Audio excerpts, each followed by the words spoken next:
Hello dear students. NEET entrance examination 2020 से related ही इसमें एक वीडियो में बात करेंगे।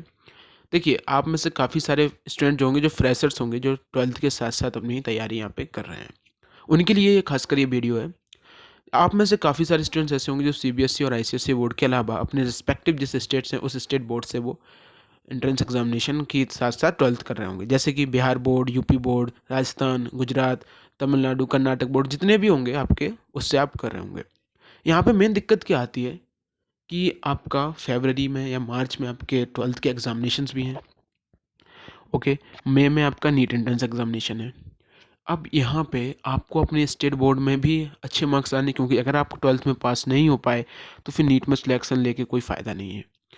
अब स्टेट बोर्ड का सिलेबस थोड़ा सा अलग होता है, जबकि आपका सीबीएसई बोर्ड से एनसीईआरटी जो बेसिस है वही आपका नीट का सिलेबस है। तो यहाँ पे दोनों को साथ में करें कैसे?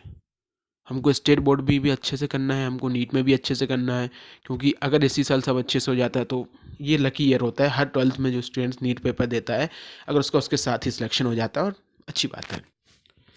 तो करें कैसे? काफ़ी सारे स्टूडेंट्स का परेशान होंगे। एक दो स्टूडेंट्स का आज कमेंट आया, तब मैंने सोचा ज़रूरी है ये वीडियो बनाना, इसलिए मैं ये वीडियो आपके सामने बना रहा हूँ। देखिए, सिंपली है कि आप सबसे पहले अपने रिस्पेक्टिव बोर्ड्स की जो बुक्स हैं और जो आपका नीट का सिलेबस है उनमें से वो टॉपिक फाइंड आउट करें जो टॉपिक आपके नीट में भी हैं, आपके बोर्ड में भी हैं। तो सबसे पहले ज़रूरी है कि आप उन टॉपिक्स को कवर कर लें, उन टॉपिक को अच्छे से स्ट्रॉन्ग कर लें।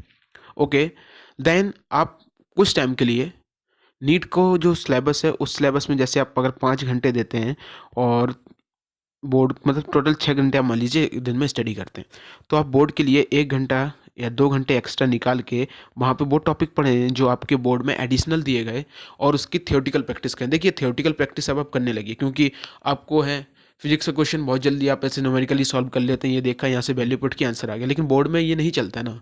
वहाँ तो पूरा स्टेप बाय स्टेप सॉल्व करना होता है। तो कुछ 1-2 घंटे आप उसके लिए निकालें ताकि आप थियोरटिकल वहाँ प्रैक्टिस कर पाएँ। और रही नीट की बात, तो नीट के लिए आपके लिए जो स्टेट बोर्ड से स्टूडेंट्स हैं, काफ़ी सारे क्रैश कोर्स होते हैं, जैसे कि नीचे डिस्क्रिप्शन में लिंक मिल जाएगी आपको हमारे क्रैश कोर्स की, बायोलॉजी के, फिजिक्स की 60 डे फिजिक्स स्कोरिंग कोर्स, जिसकी सबकी लिंक नीचे डिस्क्रिप्शन में अकेडमी पर है, आप उसको भी देख सकते हैं। तो आपके साथ में बोर्ड की प्रिपरेशन के साथ साथ नीट की प्रिपरेशन चलती रहेगी। तो अभी से आप देख लीजिए कि आपका जो टॉपिक उसमें से मैच होता है, वो टॉपिक आप कवर कर लीजिए जल्दी। आपकी बोर्ड की स्कीम्स आ चुकी हैं, जैसे यूपी बोर्ड में तो फेब में भी एग्ज़ाम है, बिहार का बोर्ड का भी मुझे कंफर्म नहीं मालूम, मैं भी सबका मालूम कर लूँगा, तो उस हिसाब से मैं आपको बता दूंगा। लेकिन अभी करंटली आप इतना जानिए कि आपको एक लिस्ट तैयार करनी है दोनों की, आज ही आप कर लीजिए कि कौन से आपके स्टेट बोर्ड में और नीट में जो है टॉपिक वो सेम है। अगर कोई एक आध टॉपिक ही निकलेंगे जो अलग होंगे, उन टॉपिक के लिए आप अलग से टाइम निकाल लीजिए, और एक टाइम पर्टिकुलर 1 घंटा फिक्स कीजिए आपके थियोरटिकल के पोर्शन के लिए। बिकॉज आप अगर 100% अपना नीट में दे देंगे और बोर्ड में अगर आपका भगवान ना चाहे छोटा सा भी एक मिस्टेक हो गया जिसमें आप किसी पर्टिकुलर एक सब्जेक्ट में अगर आप फेल हो जाते हैं, तो ट्वेल्थ में आप फेल हो जाते हैं, तो फिर नीट में अगर आप टॉप भी कर जाते हैं तो आपको कॉलेज नहीं मिलेगा ना, क्योंकि ट्वेल्थ पास आउट चाहिए होता है, जिसमें आप ट्वेल्थ पास आउट नहीं होंगे। तो थोड़ा ट्वेल्थ पे भी आप 1 आध घंटे का टाइम निकाल के वर्क कर लें। यही था। अगर आपको अपनी प्रिपरेशन से रिगार्डिंग, ट्वेल्थ की प्रिपरेशन से रिगार्डिंग, इससे किसी से रिगार्डिंग कोई भी प्रॉब्लम हो तो आप कमेंट कर दीजिएगा। सेकंड थिंग, नीट के लिए आप प्रिपरेशन करने के लिए आप किसी गाइड के ऊपर मत जाइए। कोई मार्केट से कोई गाइड ला रहे हैं, उसको लाएंगे, कन्फ्यूज़न होगी, क्योंकि और उसमें होगा। सिमिलरली आपके पास जो एनसीईआरटी बुकलेट हर किसी के पास होंगे, आप उन पर फोकस्ड रहें। एनसीईआरटी बेस्ड क्वेश्चन ही आप लोग लगाएं नीट एंट्रेंस एग्जामिनेशन के लिए, क्योंकि अभी आपके पास अब थोड़ा जो 1-2 महीने आने वाले हैं, उस महीने में आपके पास टाइम कम बचेगा, क्योंकि बोर्ड के पेपर्स, फिर वो प्रैक्टिकल्स भी कई सारे स्कूल के बच्चों को देने होंगे, क्योंकि कई सारे तो नहीं देने होंगे, लेकिन कई लोगों को प्रैक्टिकल्स भी देने होंगे, फिर प्रैक्टिकल्स फाइल्स का, तो टाइम थोड़ा कम आने वाला है। तो अच्छा है कि आप लोग टाइम मैनेज कर लें। जैसे मैंने बताया कि 1 आध घंटे तो बोर्ड के लिए हम निकाल के रखें। बाकी का नीट में फालतू के कोई बाहर से कोई बुक ले आए, बहुत बड़ी बुक है, अच्छे राइटर की बुक है, देखिए राइटर सभी अच्छे होते हैं, और मैं किसी राइटर के बारे में यहाँ नहीं कह रहा।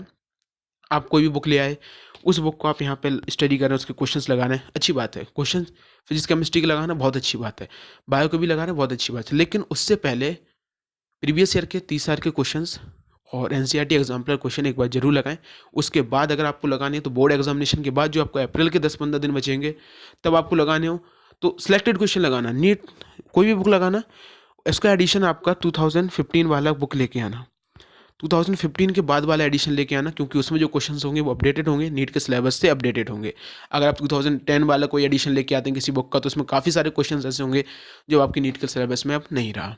तो ऐसी बुक्स आप लोग लगाएं और प्रिपरेशन में फोकस रहें, आपका सबका सिलेक्शन होगा। अब अच्छे से प्रिपरेशन, टाइम मैनेजमेंट के साथ प्रिपरेशन करें। और बस यही मैं आपसे कहना चाहूँगा। अगर कोई भी प्रॉब्लम हो नीचे कमेंट बॉक्स में, हमारी डिस्क्रिप्शन बॉक्स में जीमेल है, जीमेल पे करें, कमेंट आप कर दें। अनअकैडमी की लिंक है, उस पर जाके एजुकेटर से डायरेक्ट कांटेक्ट कर लें।